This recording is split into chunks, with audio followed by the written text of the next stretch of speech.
everybody, end of the week. And you didn't think you'd make it. Are you well, Pete?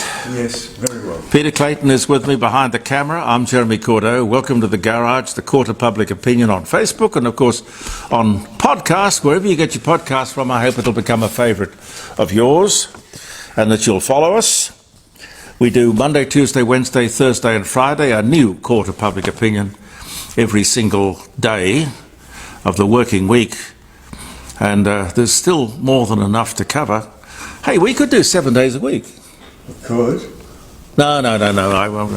No, we'll do 5 days a week. It's all right. Before we get on to the stuff of the day, June 19, happy birthday if you're having a birthday or a wedding anniversary. I hope it'll be a really great day. Memorable day. We're really in the depths of winter here in Adelaide at the moment.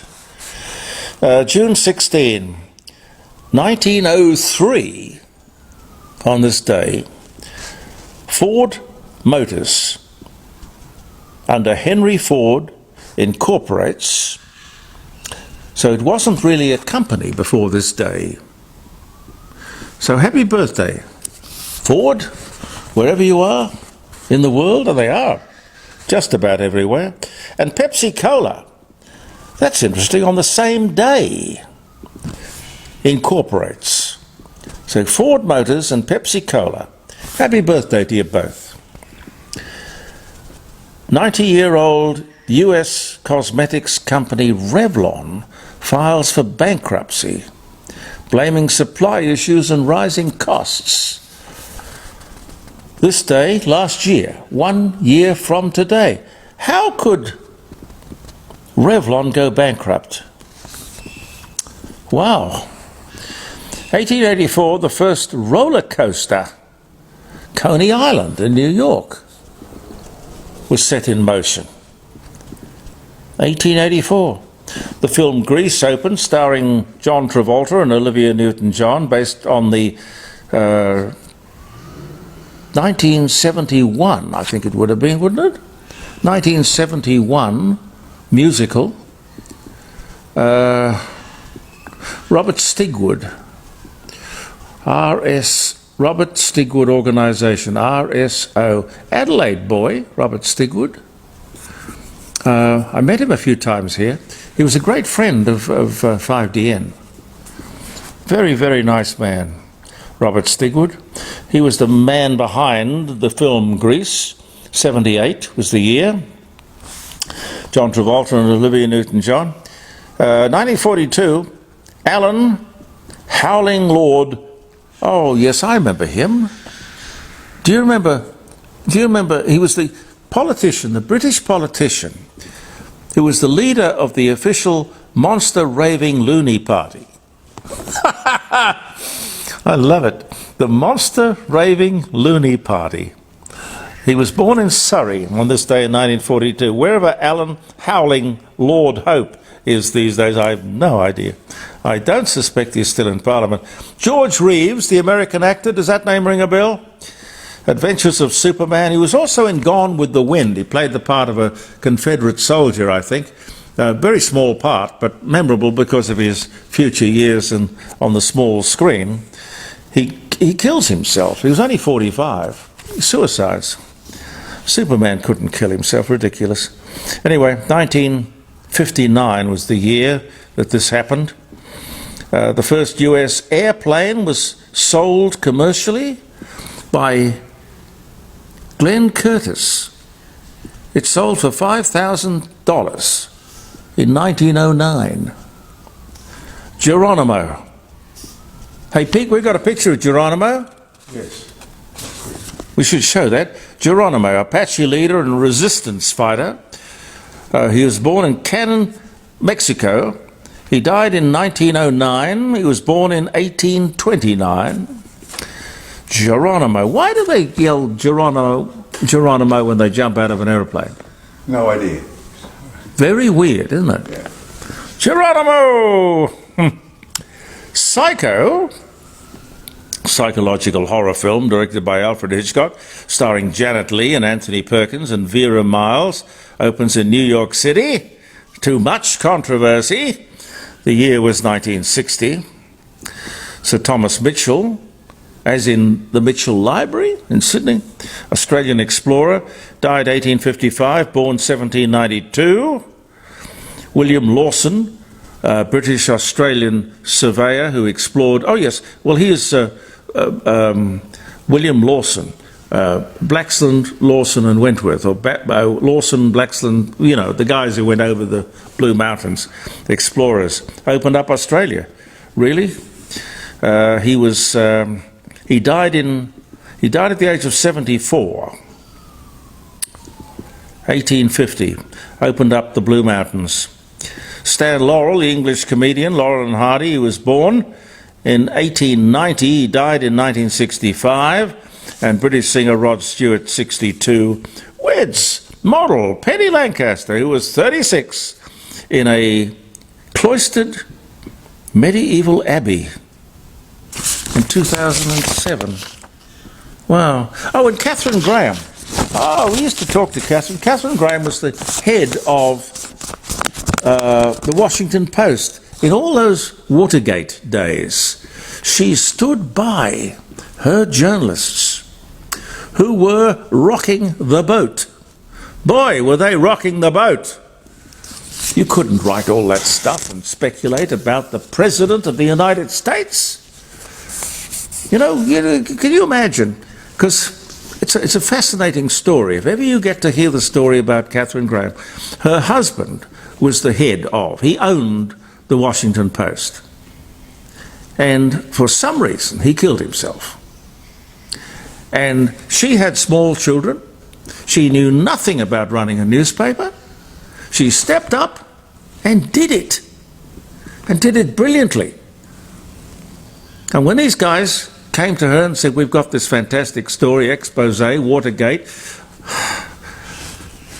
it will rock the country, and it did, we want to publish it. Now, if she'd been a wimp, she'd have said, oh, you can't do that to me. How the hell am I going to? No, you can't. Just shut up, sit on the story, spike it. No, she didn't. She put it on the front bloody page. That's what I call journalism. Catherine Graham, American newspaper publisher, the Washington Post, who led the paper as it reported on the Washington Watergate scandal, born in New York City. She died in 2001, but born in 1917. I really enjoyed talking with her. Inspirational woman. One tough journalist who really wasn't even a journalist, but she had the spirit. She understood. Where are we today? Let me see. Fair Work Australia. You would have heard. It's sort of old news now, but they voted to increase the wages of the lowest paid by between 5 and 8%, depending on awards and things like that. That's nothing. That's nothing compared to the executive class. The average executive salary increased, you might be interested in this, increased in the last 12 months by 15%.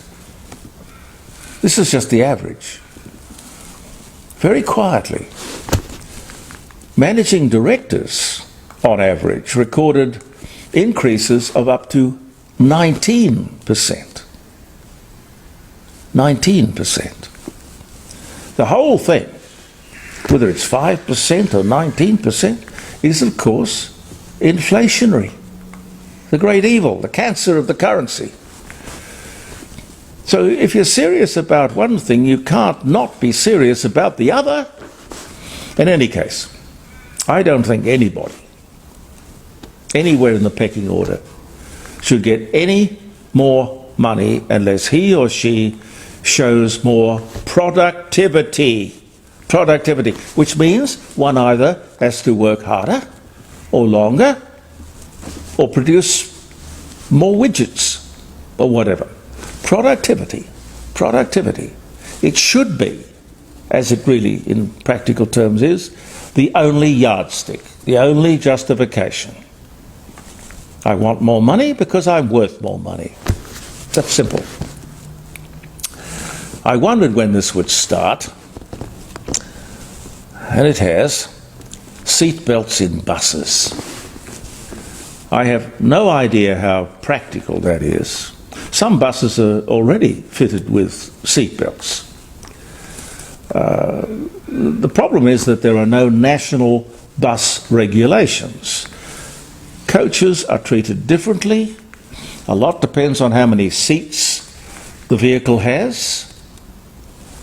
But when bus accidents are so infrequent, I really can't see how seatbelts can be justified.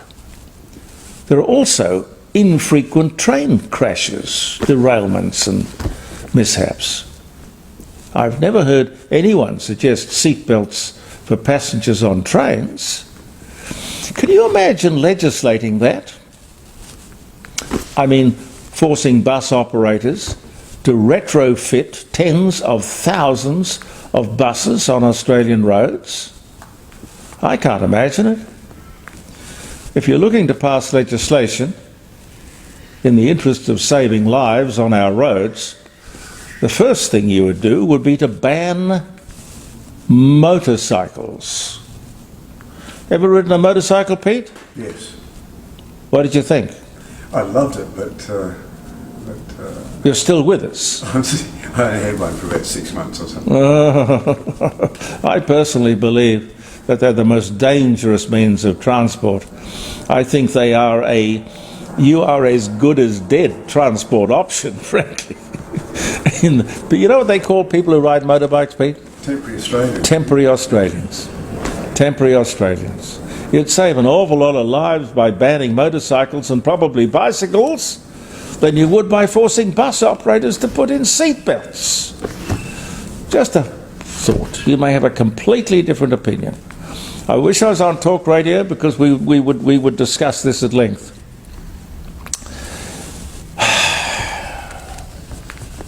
I don't know why we have in this inclusive land of equality called Australia a Minister for Aboriginal Affairs. Or is it a Minister for Indigenous Affairs? I'm not sure, but you know what I mean.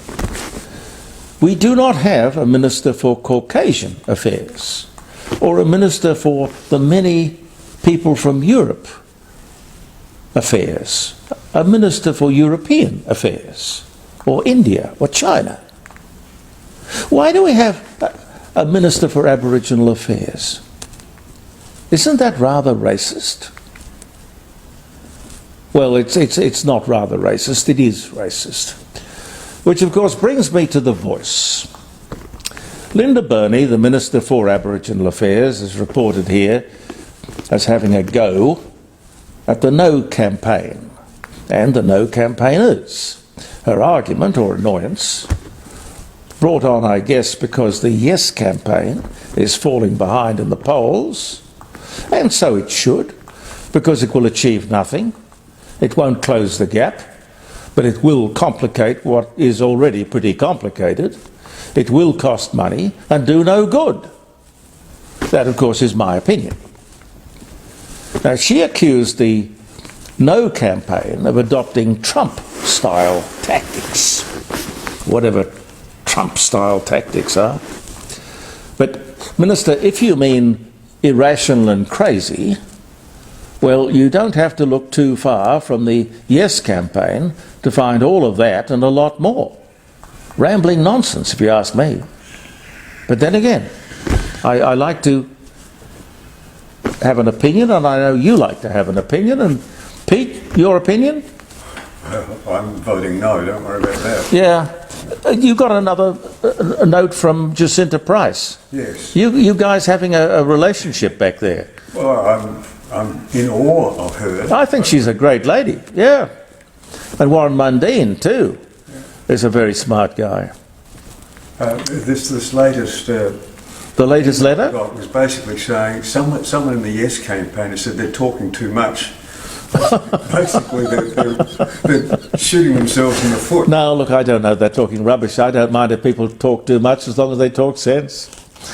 For 40 years, it could be longer, but my first recollection is about 40 years ago, they've been talking about fast trains. I remember pictures of Malcolm and Tammy Fraser in Japan on a very fast train, and his comments at the time as to why Australia needed to have this means of efficient transport. Just about every election, somebody trots it out.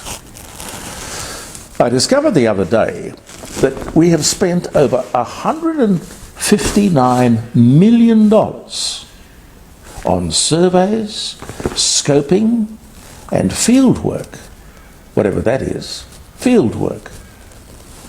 Nothing to show for it. Not 1 inch of high-speed rail track, let alone very high-speed rail track.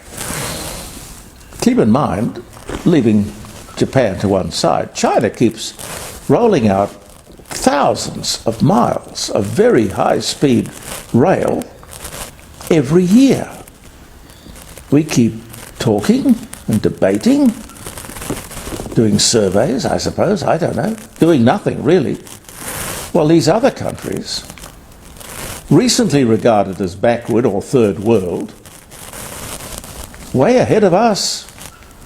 What is it? Is it leadership? Is it apathy? Is it laziness? Incompetence? Politics? Anyway, we now have, ladies and gentlemen, a high-speed rail authority. Did you know that? A high-speed rail authority. I didn't. Now, they're going to try and break through and achieve what everyone up until now has just talked about. Well, we'll see. Don't hold your breath. I'm talking about transport. Qantas came up with something the other day. Qantas flight attendants. The rules have changed. Men can now have longer hair and wear makeup. Why would a man want to... my days in television, the thing I remember mostly about my days in television, apart from, the odd panic-stricken moment, was the awful business of having to wear makeup. Now, I don't wear any makeup to do this thing, and I wouldn't, but anyway, you go to work as a male flight attendant and you can wear makeup. Women can wear short hair and not wear makeup. And don't have to wear high heels, by the way. The job of flight attendant seems to attract a lot of gay men. I know that, and probably gay women. Why, I don't know. Maybe it's glamorous, I suppose. Or you can do dress-ups and things. But I still long for those wonderful, glamorous days when the hostess, not a flight attendant, but a hostess, who may have been gay, I don't know, but she was hired because she was stunning. She was beautiful. A glorified waitress, perhaps, but the fantasy of many a young man, or many a young man. I was one of them. Alan Joyce, I don't know what you've done. Do you remember when Reg Ansett got into trouble? When people were hiring hostesses that weren't on the glamorous side of life. He called them publicly, in an interview, he called them a whole bunch of old boilers. And it did not go down well.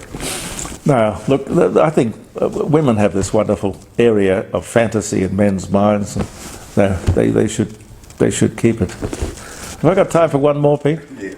I've lost track of time. The absence of Australian-made products in the supermarket. Gee whiz. The Australian-made logo. the logo and millions of dollars on advertising and lots of wasted goodwill because we all want to do it. We all want to buy Australian. What in God's name are we doing? Still, after all these years, orange juice from Brazil. Have a look at this. Now, I think, Pete, I can get this on the screen. Yes. Bacon. Bacon. Everything tastes better with bacon. I could only find one brand of bacon that was Australian, and it was only 99% Australian. What happened to the other 1%, I wonder? Wunderlich, which I think is a German name. It's a South Australian brand, and beautiful, beautiful bacon. But every other popular brand that you and I know, only between 2 and 20% Australian, 2 and 20% Australian bacon. Or, I don't know. It makes you wonder what the words, why are they playing with these words? And that 2 to 20% Australian probably includes the packaging. What is going on? Where are we sending our high-quality homegrown pork? And there are thousands of other examples. Who's calling the shots? Who's running the show? I'm fond of quoting the fact that we can and we do produce enough food to feed 75 million people right here in Australia, with a population of 25 or 26 million. We do that every year. Now, where is it all going? Why are we not looking after the local market? Why are we importing products that we have already produced in Australia? Are they exported and processed somewhere else? I don't know what's going on. There should be an inquiry into Australian made. Why is it that we were once independent? We were independent in fuel.